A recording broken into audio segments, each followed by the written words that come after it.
Welcome to E69 news. Dharmasagar police station పరిధిలో జరిగిన pole Venkateswarlu alias Venkanna హత్య కేసును పోలీసులు ఛేదించారు. పాత కక్షలే హత్యకు కారణమని కాజీపేట ఏసీపీ పి ప్రశాంత్ రెడ్డి తెలిపారు. ఈ కేసులో 3 నిందితులను అరెస్టు చేశారు. మృతుడి కుమార్తె ప్రేమ వివాహం అనంతరం భార్యాభర్తల మధ్య ఏర్పడిన మనస్పర్ధల నేపథ్యంలో ఇరు వర్గాల మధ్య జరిగిన పంచాయతీలతో ప్రధాన నిందితుడు పరమేష్ కక్ష పెంచుకున్నట్లు పోలీసులు వెల్లడించారు. ఆగస్టు 17న వెంకటేశ్వర్లకు మద్యం తాగించి రాంపూర్ శివార్లోని నిర్మానుష్య ప్రాంతానికి తీసుకెళ్లి కారం పొడి చల్లి కత్తితో గొంతు కోసి హత్య చేసినట్లు దర్యాప్తులో తేలింది.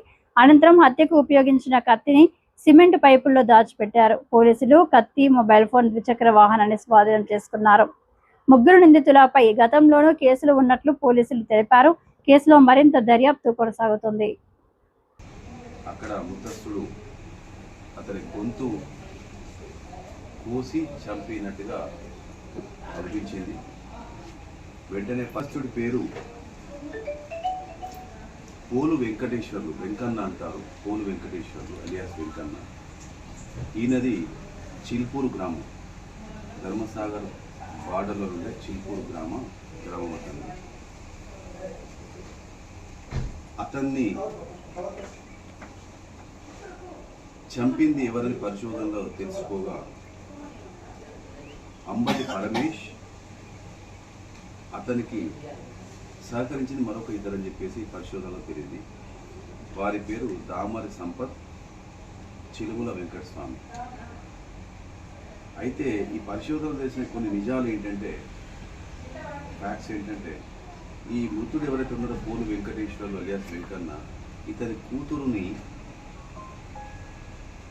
ప్రధాన ముద్దా ఎవరైతే ఉన్నారో ఆయన పరమేష్, అంబటి పరమేష్, ఈ అంబటి పరమేష్ యొక్క కుమారుడికి వీళ్ళిద్దరికి లవ్ మ్యారేజ్ చేసుకుంటే దేవర్ ఇన్ లవ్ అయిన తర్వాత ప్రేమ సబ్సిక్వెంట్లీ పెళ్లి జరిగింది. అది ఇప్పుడు 2022లో జరిగింది. 22లో జరిగిన తర్వాత 1 ఇయర్లోనే వాళ్ళ మధ్య మిస్అండర్స్టాండింగ్ డెవలప్ అయ్యి, గ్యాప్ డెవలప్ అయ్యి సబ్సిక్వెంట్గా కొన్ని పంచాయతీలు జరిగాయి. ఇద్దరు విడిపోయారు. విడిపోయినప్పటి నుండి ఇక ఇద్దరు ఒకే గ్రామానికి సంబంధించిన పక్కనే ఉంటాయి.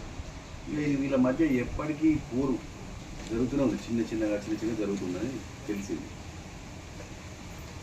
ఈ క్రమంలో ఒకసారి పంచాయతీలో ఇలానే జరుగుతుంటుంటే ఈ యొక్క పోలు వెంకటేశ్వర్లకును మృతుడి పరమేష్ ప్రధాన నిందితుడు అంబటి పరమేష్ మధ్య వివాదం తారస్థాయికి వెళ్ళి అక్కడ ఒకరికొకరు కొట్టుకునే పరిస్థితి పోయి అప్పుడే అంబటి పరమేష్ ముతస్సుడి పైన దాడి చేయడం కూడా జరిగిందని తెలిసింది. కానీ అక్కడ పెద్ద మనుషులంతా దాన్ని పోలీస్ స్టేషన్ వాళ్ళు తీసుకుపోకుండా వాళ్ళను కంట్రోల్లో పెట్టారు. 4 మంచి మాటలు, బుద్ధి మాటలు బయలుదేరి పంపించారు. కానీ వీళ్ళ మధ్య వాస్తవానికి వైరం పోలే. ఈ విషయంలో ఇలా గొడవ జరిగిందని చెప్పి తర్వాత ఇతని ఈ విషయంలో అక్కడ ఈ యొక్క ప్రధాన నిందితుడి పైన ఈవెన్ చిల్పూర్ పోలీస్ స్టేషన్లో ఒక సస్పెక్ట్ షీట్ కూడా ఉంది. కానీ అతనిలో మార్పు ఏం రాలే. అతని లోపల నేర ప్రవృత్తి ఏమాత్రం తగ్గలే. లోపల ఇక అది మనసులో పెట్టుకొని ఎన్నటికైనా ఎప్పటికైనా ఇతన్ని కుదమిట్టించాలని చెప్పేసి ఈ యొక్క ప్రధాన నిందితుడైన అంబటి పరమేష్ డిసైడ్ అయిపోయి అతనికి సన్నిహితులుగా ఉన్న ఓ రోజు మరి ఎట్లా చేయాలని చెప్పంటే ఫైనల్లీ ఇక ఫినిష్ చేద్దామని చెప్పి అనుకుని మొన్న 17th నాడు అతనికి అత్యంత దగ్గరగా ఒక సంపత్ అనే వ్యక్తి ఉన్నాడు, దామెర సంపత్ అని. అతను కూడా అదే గ్రామస్తుడు. అతన్ని పిలిపించి అతని ద్వారా ఈ యొక్క మృతస్థుడిని రాత్రి అరౌండ్ 7:30, 8 ప్రాంతంలో తన ఇంట్లో ఉన్నాడు, డిసీజ్డ్, అన్నం తినబోతున్న వ్యక్తిని ఇతన్ని పంపించి ఇప్పుడే తింటావా రా, బయటికి పోయి ఇంత మందేసుకుందాం రా అని చెప్పేసి ఇతని ద్వారా లూర్ చేసేసి ఆ డిసీజ్ను అన్నం తినే వ్యక్తిని బయటికి తీసుకొచ్చేసి తన మోటార్ సైకిల్ తీసుకొచ్చేసి అక్కడే ఒక దగ్గర ఇంత మద్యం సేవించి ఆ తర్వాత ఈ యొక్క ప్రధాన నిందితుడైన అంబటి పరమేష్ ఈ యొక్క ముద్దస్తుడికి పరిచయం. మందు కొంత తాగిన తర్వాత వైరాలు మర్చిపోతారు, కొందరు వైరాలు మర్చిపోతారు, కొందరు వైరాలు పెంచుకుంటారు. సో ఇక్కడ ఏమైనా నృతస్తుడు కాస్త ఆ యొక్క నిషాలో కాస్త ఇద్దరి మధ్య ఉన్న వైరాన్ని కూడా మర్చిపోయి అతనితో నమ్మాడు. ఈ మృతస్థుడు ఇంట్లో ఉన్నప్పుడు ఇంట్లో వాళ్ళ కూతురు, వాళ్ళ భార్య అందరూ ఉన్నారు. వాళ్ళందరి సమక్షంలోకి వెళ్ళి ఈ దామెర సంపత్తు మృతస్థుడిని రమ్మని తీసుకొని పోయాడు, తన మోసేది తీసుకొని పోయాడు. ఇంట్లో వాళ్ళకు ఏది ఎటు పోతున్నా ఈ రాత్రి ఎందుకు అని చెప్పేసి అనుకున్నది, కానీ ఇంత ధరకు అయితే అని చెప్పి అనుకోలేదు. అతను తీసుకొని పోయాడు. తీసుకొని పోయి ఈ ప్రధాన నిందితుడికి కల్పించాడు. తర్వాత ఒక దగ్గర అందరు కలిసి తాగారు. ఆ తర్వాత ఈ ప్రధాన నిందితుడు మృతస్థుడు కలిసి ఒకే బండి మీద ఎక్కి ఇంకో దగ్గర ఇంకా పోదామని చెప్పేసి మళ్ళీ ముందుకు పోదు.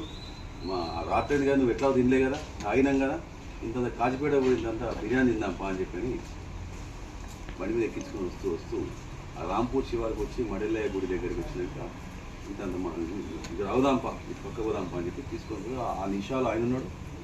ఇద్దరు వేరు తర్వాత తను ఆల్రెడీ డిసైడ్ అయిపోయి ఇచ్చాడు. ఎవరు? ప్రధాన నిందితుడు. అతడు తన వెంట కారప్పొడి తెచ్చాడు. ఎందుకంటే రెసిస్ట్ చేస్తే చేతులు ఫ్రీగా ఉండదు. కళ్ళల్లో కారం చల్లితే కళ్ళు నలుచుకుంటుంటాం. ఈ నలుచుకునే క్రమంలో ఏదని చెప్పింది, ఆ యొక్క చిల్లీ పౌడర్ తెచ్చి ఆ చిల్లీ పౌడర్ చల్లి సడన్గా వెంట తెచ్చుకున్న కత్తితోని గొంతు కోసాడు. అది విపరీతమైన రక్తస్రావం వచ్చింది. ఆల్మోస్ట్ ఒక స్పైన్ మాత్రమే ఉంది, తెగిపోయింది. అక్కడిక్కడే చనిపోయాడు. చనిపోయిన తర్వాత వెంటనే ఇతను తనకు ఇంకొక సన్నిహితుడు, ఆ సన్నిహితుడు అతని పేరు చిలుముల వెంకటస్వామి. ఇతని దగ్గర రాంపూర్ గ్రామం. వీరిద్దరి మధ్య మంచి ఫ్రెండ్షిప్ ఉంది. అతనికి అంతకుముందు ఈ యొక్క సంఘటన, ఈ నేరం జరగకముందు అప్పుడప్పుడు ఏంటంటే చంపితే ఎన్ని రోజులు శిక్ష పడుతుంది, బెయిల్ ఎప్పుడు వస్తుంది, ఎట్లుంటుంది పరిస్థితి, మరి రావచ్చా, ఏమైనా ప్రాబ్లం అయిందని చెప్పి అతనితో సలహాలు తీసుకోవడం. అతనితో సలహాలు తీసుకుంటే అతను చెప్పడం, పోతే ఒకవేళ ఎందులోకి వస్తాం, ఇట్లా మాట్లాడుకొని ఇది ముందు మాట్లాడడం జరిగింది. తర్వాత అయిన తర్వాత మళ్ళీ అతనితో మాట్లాడి చెప్తే మళ్ళీ అతనికి సంప్రదించడం కూడా జరిగింది. అంటే కంప్లీట్గా ఏంటంటే మృతస్థుడు చేయబోయే పనిని పూర్తిగా వెంకటస్వామి తెలుసుకుంటూ కనీసం స్పందన లేకుండా ఉంటూ చివరికి అతను ఆ నేరానికి ఇన్ని రోజులకు వస్తుంది, నేను చూసుకుంటా, ఈ రకంగా చేస్తాను, ఈ రకంగా చేస్తాను, నీకు ఈ రకంగా చేస్తాను అని చెప్పేసరికి అటు ఒక వ్యక్తితోనో మృతస్థుని పిలిపించుకున్నాడు. ఇంకో వ్యక్తితోని ఒకవేళ నేను పోతే ఎట్లా, ఎవరెవరు ఎట్లా చేయాలి, ఏ రకంగా నువ్వు తీసుకొస్తావు, ఏ రకంగా బయట తీసుకొస్తావు అని ఈ రకంగా వారిద్దరి సహాయ సహకారం తీసుకొని అతన్ని మృతస్థుని కాస్త చంపడం జరిగింది. ఇదంతా పరిశోధనలో మొత్తం సాక్ష్యాధారాలతో సహా బయటపడ్డాయి. ఈ పరిశోధన ఇంకా కొన్ని విషయాలు వేసిందంటే ఈ ముగ్గురి మీద కూడా నేర చరిత్ర ఉంది. ఈ ముగ్గురి మీద, ఈ అంబటి పరమేష్, దామెర సంపత్, చిలుముల వెంకట, వీళ్ళ ముగ్గురి మీద నేర చరిత్ర ఉంది. ఈ యొక్క ప్రధాన నిందితులైన అంబటి పరమేష్ మీద అక్కడక్కడ మొత్తం ఇప్పుడు 6 క్రిమినల్ కేసులు నమోదయ్యాయి. 6 క్రిమినల్ కేసులు. ఒకటి జనగాం పోలీస్ స్టేషన్లో, ఒకటి రామగుండం పోలీస్ స్టేషన్లో, ఒకటి స్టేషన్ గన్పూర్ పోలీస్ స్టేషన్లో, ఒకటి మురుగనూరు పోలీస్ స్టేషన్లో, ఒకటి గన్పూర్ పోలీస్ స్టేషన్లో, ఇంకొకటి మన గట్కేసర్లో కూడా 98 ప్రాంతంలో ఒక మర్డర్ కేసులో కూడా ఉన్నారు. తర్వాత దామెర సంపత్ మీద కూడా తన భార్య, అది 304B అంటారు, అంటే వరకట్నం చావు, ఆ భార్య కేసుల్లో భార్య